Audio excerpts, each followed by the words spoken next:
Ah, God, I thought I recorded a video. Turns out I didn't record the whole video, so I have to do like my whole reviews all over again, which is fine. That just means I've practiced. So let's start the reviews off this week with Spider-Man, the League of Realms. Right now, this is the War of the Realms book. I called this Spider-Man in a Funny Hat, and the reason this team was put together was because Thor says there's always a league, and it always represents all the realms, and that Spider-Man is the most Midgard person he knows, which, I'm not sure if that's an insult, and neither was Spider-Man. But, yeah, pretty good read for the week. Spider-Man, League of Realms.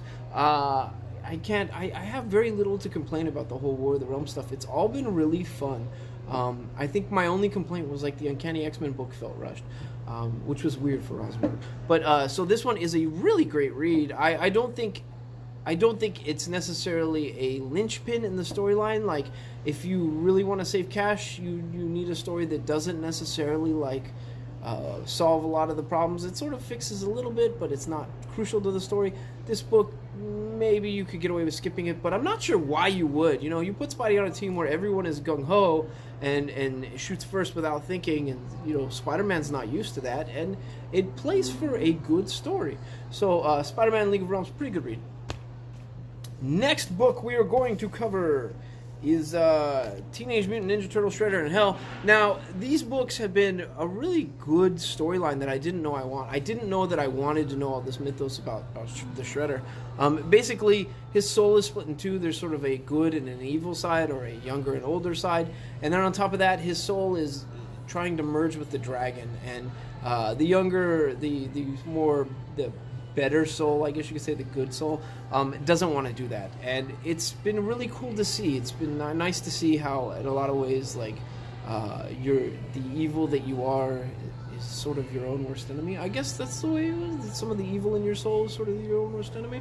But at any rate, it's a really good read, and a lot of these seem to they throw back to the old TMNT style, the old grittier, fun style. So if you're a TMNT fan, you should totally be on board with this, and I imagine you are, because this is one of the few TMNT books that sort of fly off the shelves these days.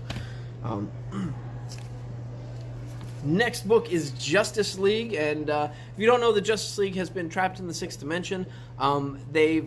It was really cool in the last issue. Mr. Mxyzptlk has sort of been hijacked, and he's removing, he's basically destroying reality, and it showed, like, the page actually being unwritten and undrawn, and it was a really cool way to see that.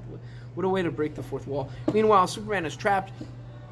The League had a choice of either letting this newer reality that is sort of forged by one of the World Forgers be imprinted on the old, which would totally destroy the old. And it's like this dystopian future, or utopian future society with a little dystopia on the side.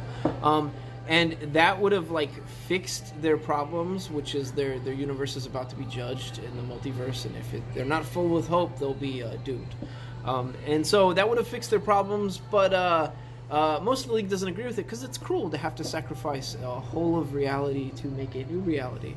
And so most of the League didn't agree with it. However, Batman is known for making some tough choices, so he kind of agreed to it. And this book has some cool stuff in it. There is a new take on a Mother box made by Batman that I thought was cool. So I don't ever remember that happening, so I would say that's... I don't want to call it a first appearance, because it's not an appearance of a person, but I guess a first appearance of Batman's version of a Mother box, which is kind of cool. And then on top of that, there is a new Batman suit that is really, really dope in this issue. I have never seen him put on this particular suit, and I could be mistaken, like maybe it had happened in other mythos, but it was really, really awesome to see. So I think if you're a Batman fan, you should probably be picking this up. If you're a Justice League fan, I'm sure you're on board with this. This has been some of the best writing coming out of Justice League, but go figure, you know, it's Snyder.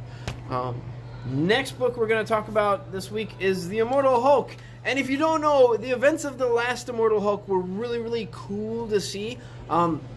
Basically, Bruce got trapped in a sort of military center that had a bunch of lights, like UV lights, bombarding him with sunlight, or bright UV lights that was simulated sunlight. Meanwhile, he was trapped with an assassin. So the sunlight prevented him from changing, and he was getting shot by an assassin. And at the end of the last book, Banner's eyes turned gray, and then he said to himself, you know, don't worry, Banner, I got this. And that's a sign of Joe Fixit. So Joe Fixit is in play, and this book doesn't disappoint. Now, fair warning, we don't really get to see Joe Fixit, in Grey Hulk form. That doesn't happen. But I can't remember a time where Bruce has ever been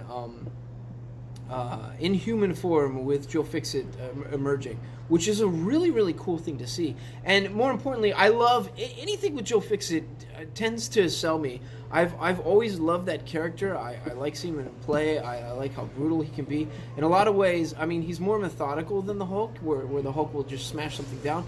He'll step things through, but in a lot of ways, he can be even more brutal and cruel than the Hulk.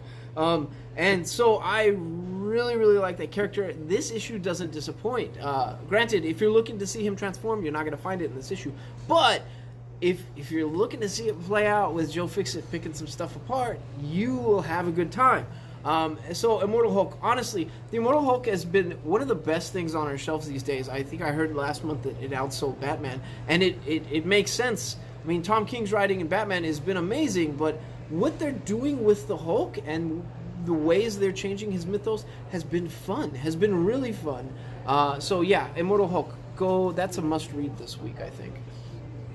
Next, we're going to talk about Guardians of the Galaxy. The Guardians has been one of my favorite books on the shelf right now, because they've introduced, I can't say introduced because a lot of these characters have already been introduced, but they've put together a couple of teams, both the Guardians and the Dark Guardians, that are really, really cool. And so this is playing out right now where Thanos is getting resurrected. How that happens sort of doesn't play out how we expect it to happen, and neither how the characters expect it to happen. On top of that, they do some old Thanos standards, some things that I like. If you know Thanos from the comics, you know that he's always been in love with a particular person, and so that is shown in here. And I was a little confused because I think they sort of changed that, but didn't change that. You'll see what I mean. But it's good to see. It's good to see that they pay homage to the old continuities and the old ways of characters. And I mean, I guess they always do, but I don't know. I had to talk about continuity on Facebook today, and it's kind of haunted me. So I'm stepping things through in my head these days. Now, ever since then, these days, it's only been like an hour. Yeah, as you can see, I'm really tired. I've been working nonstop. And that's because Yogi had his baby. So him and his wife have been recovering from that, and so I've been really busy around the shop, and I've got to get payroll together. I still haven't done that yet, but yeah, so I'm going to figure that one out. Next book, the second to last book, is Naomi. Naomi is an amazing read. So if you don't know, Naomi, she was investigating the guy that works at the garage in her town, and she thought that he was maybe her father. Turns out he's Thanagarian, so he's a Hawk person, and he was part of their special forces. On top of that, her dad was Iranian. So if you know anything about the comics, you know that the Hawk people and the Iranians have had a war for, like, I can't remember. It's been centuries, I think it has. Basically... So, and if you don't know Iranian, I wouldn't be too surprised. Some people don't know what character came from that, but the character that came from that was Adam Strange, and he was like a very sci-fi themed character, and he looked like old style sci-fi. He had like a jetpack on the back and laser pistols. Really cool character. Totally go look him up. But so she found out her adopted dad was that. So she still didn't know what she was. And the last issue, it showed a rock with a symbol, and she was handed the rock. And her eyes lit up with the symbol, and that was about it. That's what we knew. The symbol itself looked like a mix between White Lantern and Black Lantern. So I thought that's what it was, and I got on Reddit, and Reddit thought that's what it was too. So I think everyone was a little confused. And the way it plays out was really cool. I like seeing it. It's different, but it's cool. I didn't expect it, so credit to Bendis for this. The way it played out was totally different than what I expected. However, there were some similarities. We had talked about how the first issue had some flashback scenes, and the people in those flashback scenes looked like they were wearing sort of New Gods apocalypse armor, and sort of they were. It doesn't play out quite like that. It's different, but similar. So that's all I'm gonna say. It's a great read, a really great read. And more importantly, if you've been waiting to jump in on Naomi, which I don't know why you have, it's one of the best things on the shelf right now. Issue 5 recaps everything and explains her new powers, sort of, It shows off her new costume and really sets the stage for everything else. So issue 5 is kind of a must-buy. Now, it flies off our shelves. We maybe have it a couple hours when we put it out on Wednesday. So you're going to need to probably scour or rush in here as quick as you can to pick it up. It's a great read. Naomi, jump in. Now, the last book of the week, and I'm sorry for this being the last book of the week, but I was really rushed this week. I've had a busy week. It's been me holding down the fort, and Yogi does a lot around here, so I've been scrambling.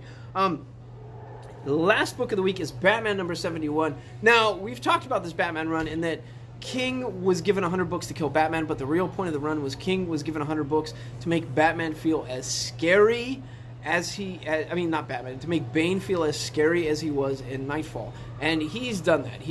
He did that at book 60. I think 60, 61 had me just cringing and cowering as I read it. But 71 is a crucial one because I've talked about this before. We're getting to the point where Bane is not trying to break Batman's back. Bane is trying to break his spirit. And it's pretty apparent that that's what's going on in this book. So I would say this is a must-read. You've got to go read this. Plus, Batman does stuff in this book that I've never seen before. At one point, he goes and changes the bat signal to red, which symbolizes something, and something happens because of it. I've never seen that happen, and some of the characters in the book say they've never seen it happen. Maybe it happened in some old trades that I just don't know about, but it was really, really cool to see. This book too is done in 2 different styles, and you should know that this is sort of typical of how King writes things, but the way it's done is one has the modern comic style, and that is reality, and the other one has an older style, and that is what's going on in Batman's head. And it's quite literally Bane has sort of set up shop in Batman's head. And it's really wild to see. But more importantly, the flashback scenes, Batman looks like the Adam West Batman. Just slightly resembles the Adam West Batman in his head, which was honestly really endearing to see. So I would say 71, if you're a DC fan, is a must-buy. If you're a Batman fan, of course you're going to get it. But if you're a collector and you're looking for something that may be crucial, this book might be it. So go pick it up. And that is all of our comics for this week. I'm sorry it's rushed. You don't get the cute, cool pew pew intro because that's usually what Yogi handles. But I've got a busy day ahead of me, so this has got to do for this week. Sorry. Next week should be better. Next week I will do the reviews, and it all should be regular and work like clockwork. And then come Friday, I've got to go to Baycon, so I will be at the San Mateo Hyatt. So if you want to go to the Bay Area's best sort of sci-fi fantasy convention, which in my opinion is like a hidden secret of the Bay Area because it's a quiet but really fun convention, and you want to come see me and see me talk on panels, go to Baycon. It should be great. And that's it for this week.